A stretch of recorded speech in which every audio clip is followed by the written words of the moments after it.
Здравствуйте! В эфире телеканала программа «Актуальное интервью», в студии Кристина Якупова. Активисты Общероссийского народного фронта в Якутии утвердили общественные предложения по реализации в республике национальных проектов. Их обсудили на конференции регионального отделения. С какими предложениями выступают общественники и как планируют их реализовать, мы узнаем у Людмилы Цой, сопредседателя регионального штаба Общероссийского народного фронта в республике. Людмила Николаевна, здравствуйте. Здравствуйте. В онлайн-режиме состоялась конференция. Каковы ее главные итоги? Наша конференция подвела итог работы нескольких тематических площадок в течение 2 лет. Эти площадки были посвящены таким актуальным вопросам, как образование, культура, малое и среднее предпринимательство, здравоохранение.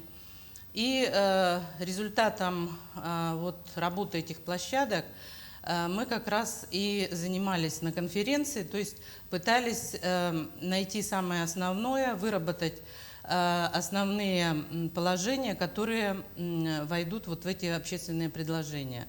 И в итоге эти предложения были сформулированы, и направлены главе нашей республики. А каких конкретно тем они касаются? Более подробно можно рассказать? Да, конечно. Первая основная такая горячая болевая точка, конечно же, здравоохранение.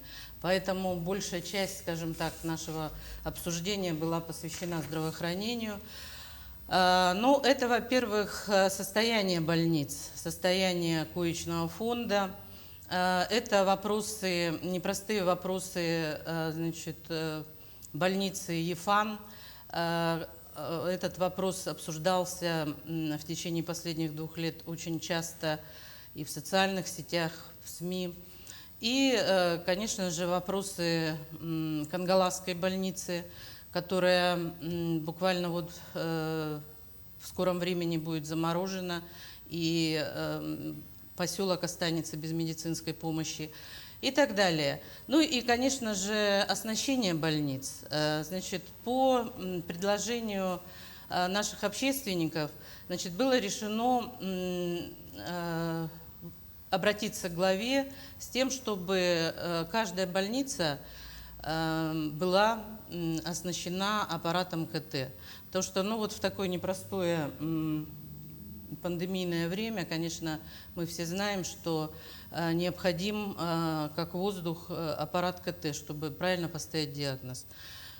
И, безусловно, у нас не хватает медицинских работников. Организация обучения и повышения квалификации медицинских работников. Это все было предложено по направлению здравоохранения. По образованию, это также важнейшее направление нашей работы, мы предложили ввести в штат всех школ ставки медицинских работников.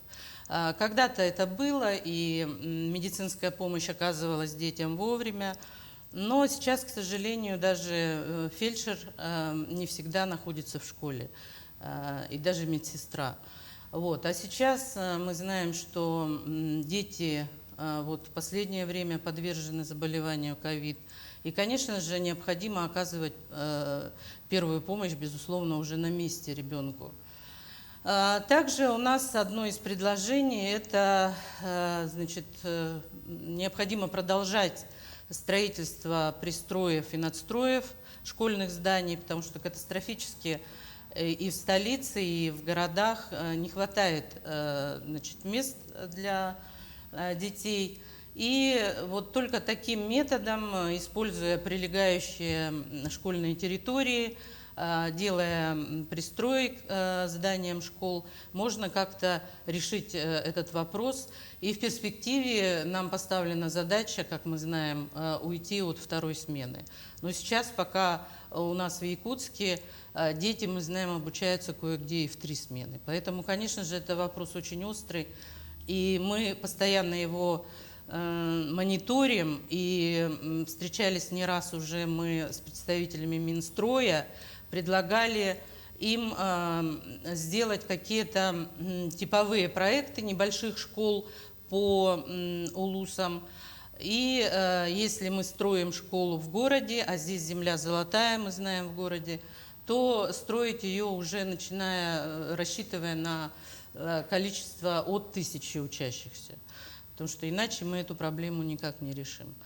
Говорилось на конференции также о необходимости какой-то прирезки, скажем так, земли школам приусадебных участков. Там, где есть возможность, безусловно, это в пригородах можно сделать.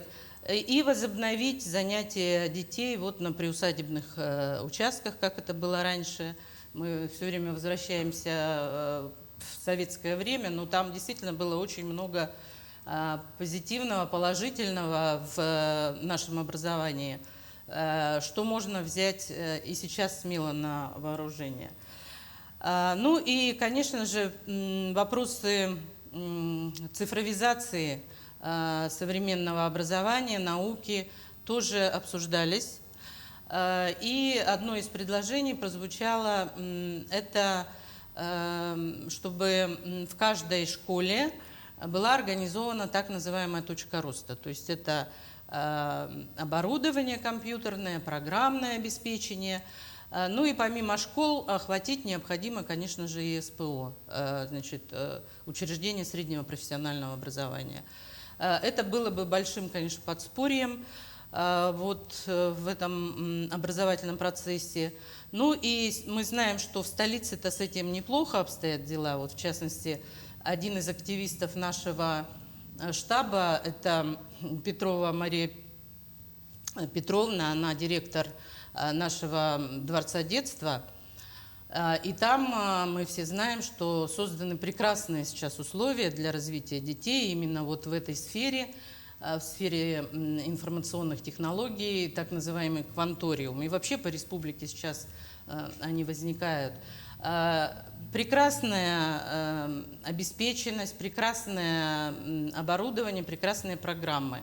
И если вот этот опыт распространять и на мелкие республиканские, значит, какие-то поселения, то, конечно же, это тоже будет большим подспорьем для учителей, для системы образования. Далее мы обсуждали еще, конечно же, вопросы предпринимательства, потому что это очень тесно связано с жизнью, непосредственно жизнью наших людей, с улучшением качества жизни. Давайте об этом чуть позже. А вот создание Центра постковидной реабилитации, предлагаемое Общероссийским народным фронтом, разрешит ли конфликтную ситуацию в больнице Якутского научного центра? Ну, это наше предложение, создание Центра постковидной реабилитации, оно возникло не на пустом месте, потому что, ну, во-первых, конфликт этот действительно затянулся уже, наверное, в течение 3 лет. Мы его пытаемся как-то разрешить. Вот сейчас буквально вот на днях пришло, наконец, долгожданное согласование от Министерства науки Российской Федерации о том, чтобы на площадях 1-го этажа этой больницы развернула свою деятельность поликлиника РБ-3. И все прикрепленное население, ранее это было 10 тысяч человек, а сейчас 7 тысяч пациентов вот осталось, и нам необходимо, чтобы эти люди все получали квалифицированную помощь именно вот во время пандемии. К сожалению, вот в течение 2 лет постоянные поступали в наш штаб жалобы о том, что люди не могут получить квалифицированной помощи. Вот. Поэтому мы обратились и к главе республики, и мы обратились к председателю правительства, с которым встречались с Андреем Владимировичем, значит, Тарасенко. Во время этой встречи прозвучало это предложение использовать возможность использовать федеральные средства, которые сейчас активно в регионы направляются, с тем, чтобы создавать вот эти центры постковидной реабилитации. Мы знаем, что постковидный синдром, он иногда ударяет даже сильнее по человеку, чем сам ковид. У людей значит, бывают и панические атаки, гипертонические кризы, инсульты, и весь вот этот ужасный набор. И именно вот эти средства, направленные на реабилитацию, на физиолечение, все это, мы думаем, поможет населению восстановиться. Мы все-таки надеемся, что пандемия когда-то нас оставит, может быть, мы надеемся даже в ближайшей перспективе. И, конечно же, нужно восстанавливаться, заниматься значит, ЗОЖем, физкультурой, заниматься реабилитацией. И вот было бы неплохо, чтобы эта поликлиника, а может быть в перспективе и стационар, занимались как раз вот этой реабилитацией населения. Ну и еще одно из предложений – это использовать, значит, помещения, которые находятся у нас по улице Ярославского в городе Якутске, там, где раньше находилась детская стоматология. И на площадях вот этой стоматологии детской, которая сейчас уже не существует, там находится несколько кабинетов, как раз принадлежащих ЕНЦ КМП, создать, например, стационар реабилитационный для вот, постковидной реабилитации. Раз уж мы заговорили о пандемии, хочется спросить, как общественники могут повлиять на темпы вакцинации в республике? Ведется ли такая работа? Ну, надо сказать, что члены нашего штаба одни из первых вакцинировались, и уже ревакцинировались многие. К сожалению, конечно же, это не уберегло некоторых от заболевания, но заболевание, мы все знаем, что у вакцинированных протекает в такой более легкой форме. И на площадке, значит, нашего Инстаграма постоянно эта тема общественниками, значит, обсуждается. 14,5 тысяч подписчиков у нас. И мы приглашаем тех, кто еще к нам не заходили на страничку, почаще заходить, потому что там у нас как раз вся свежая информация и размещается. И мы считаем, что, конечно же, вакцинация – это неизбежная процедура. Только таким образом, повысив общий коллективный иммунитет в республике, мы можем освободиться от ограничений. Я думаю, к Новому году, к празднику, к сожалению, это не произойдет, но, возможно, в 2022 году все-таки нас ждут какие-то послабления. А как, по мнению общественников, работает система QR-кодов в регионе, и вот нужно ли ужесточать вот эту систему? Сейчас эта тема очень обсуждается активно не только у нас в стране, но и за рубежом. Целые демонстрации мы видим за рубежом, значит, происходят направленные против QR-кодов. Ну, к сожалению, это вот такая необходимость, она оправдана или нет, покажет время. Конечно же, всеобщая вот эта кодировка, скажем так, я не думаю, что она приведет к каким-то положительным итогам. Конечно же, у нас в регионе, я думаю, нужно вводить вот такую особенность постановки этих QR-кодов, как анализ, значит, количества антител у переболевших. Мы ведь знаем, что очень многие переболели в такой легкой форме, не обращались даже многие и в медицинские организации. Можно сделать анализ на антитела, и если этот порог антител позволяет человеку обходиться без вакцины, например, в какое-то время, ну хотя бы 3 месяца, да? На эти 3 месяца, мы считаем, можно выдать человеку QR-код. И в некоторых регионах нашей страны такое уже практикуется. Поэтому я надеюсь, что оперативный штаб нашей республики вот по борьбе с коронавирусом как-то рассмотрит вот это предложение наше. И завершая разговор, есть ли конкретные сроки и планы по реализации предложений, о которых вы рассказали? Ну, эта программа наша, эти предложения, они рассчитаны на ближайшие, скажем так, 2 года. Но, конечно же, вот 22 год, мы думаем, будет самый решающий в борьбе с пандемией. Вот. И мы надеемся, что наши предложения, которые мы направили главе республики, они будут реализованы в течение года, потому что, ну, куда дальше тянуть? Я думаю, что и все население нашей республики в этом заинтересовано. Так что надеемся, что в 2022 году все наши предложения будут выполнены. Я вот не сказала, кстати, о развитии малой авиации.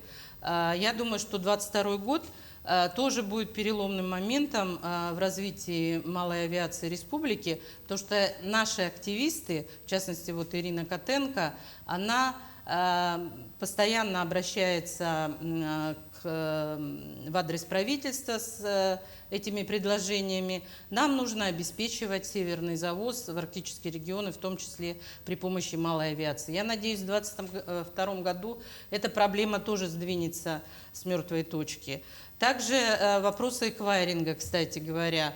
Мы надеемся, что в следующем году все-таки процент, значит, который взимается при операциях с пластиковыми картами, будет уменьшен.